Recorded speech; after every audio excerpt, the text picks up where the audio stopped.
Olá, gente. Hoje a gente vai falar sobre os possíveis conhecimentos que a crise no coronavírus pode nos dar enquanto sujeitos sociais. O vídeo tem como base um artigo de Boaventura de Souza Santos, foi publicado no blog da Boitempo. Eu vou deixar o link aqui embaixo, você pode acessar se quiser. São 6 conhecimentos que são possíveis de se tirar a partir dessa crise, 6 maneiras de se pensá-la e de pensar aquilo que pode acontecer, aquilo que está acontecendo e aquilo que pode acontecer em seguida da crise. O primeiro ponto é a normalidade da exceção. Esse tipo de crise ele acontece de tal maneira que faz parecer para a gente que a palavra crise perde o seu significado, que é um significado de exceção, necessariamente tem que ser um significado de exceção, e passa a ser uma condição normal de vida. O que isso significa? Para entender isso, a gente pode voltar um pouco no tempo e compreender como desde os anos 80 as crises do neoliberalismo se transformaram como coisas normais, se transformaram em coisas naturais. Não se pergunta mais a causa da crise, mas se utiliza a crise para justificar outras coisas, por exemplo, a extrema austeridade nos países neoliberais. E também as implicâncias do FMI, principalmente para que os países subdesenvolvidos se adequem a políticas de austeridade. Então talvez essa crise possa se transformar num momento futuro, não como algo a ser explicado, mas como a explicação para outras coisas, como a matriz de significados para se explicar outras situações. Talvez para se explicar um controle social muito maior. Ou talvez para se explicar a política de teletrabalho completamente desregularizada, porém implementada em massa para trabalhadores do setor de serviços, por exemplo.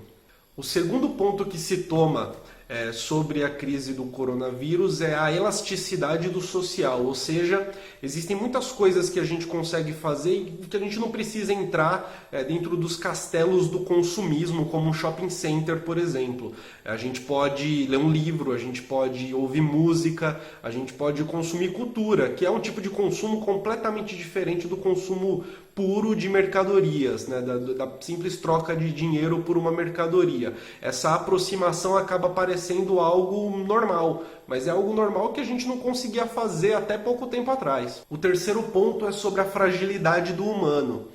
Esse tipo de crise faz a gente perceber como a humanidade é extremamente frágil. É evidente que o coronavírus ele não vai afetar as classes sociais da mesma forma, e eu mesmo já falei sobre isso em outros vídeos, né?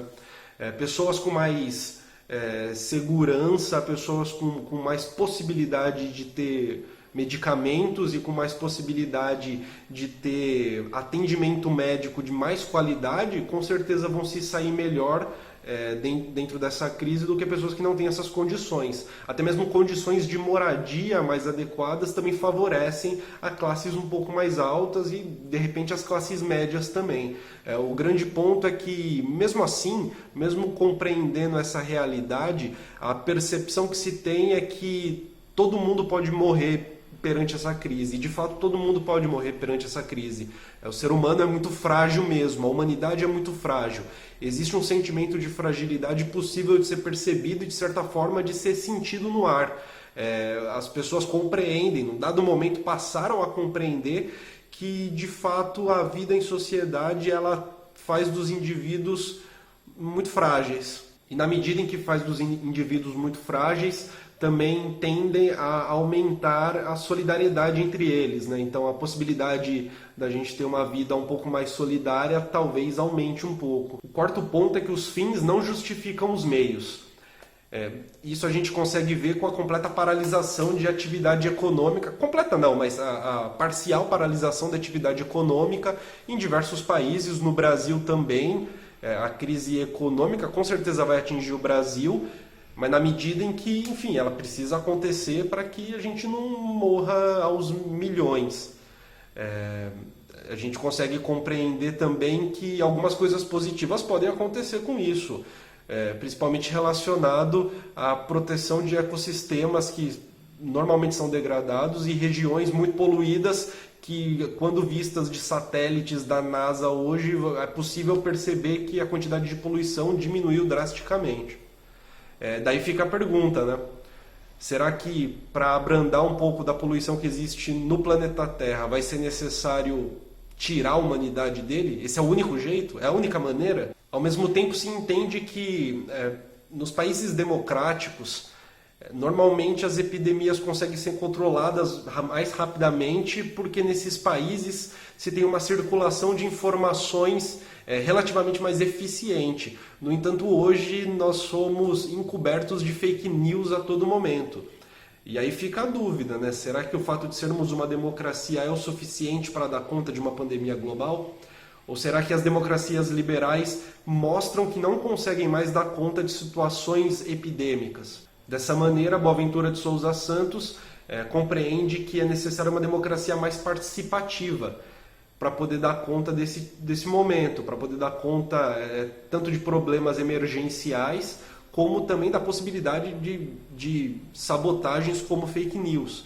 Essa democracia mais participativa deve ser orientada para solidariedade e cooperação, e não para empreendedorismo e competitividade sociopata. O quinto ponto é a guerra de que é feita a paz. A guerra que existe, principalmente hoje na mídia, contra a China, dizendo que o vírus é chinês, isso vem inclusive da boca do nosso presidente, do Jair Bolsonaro.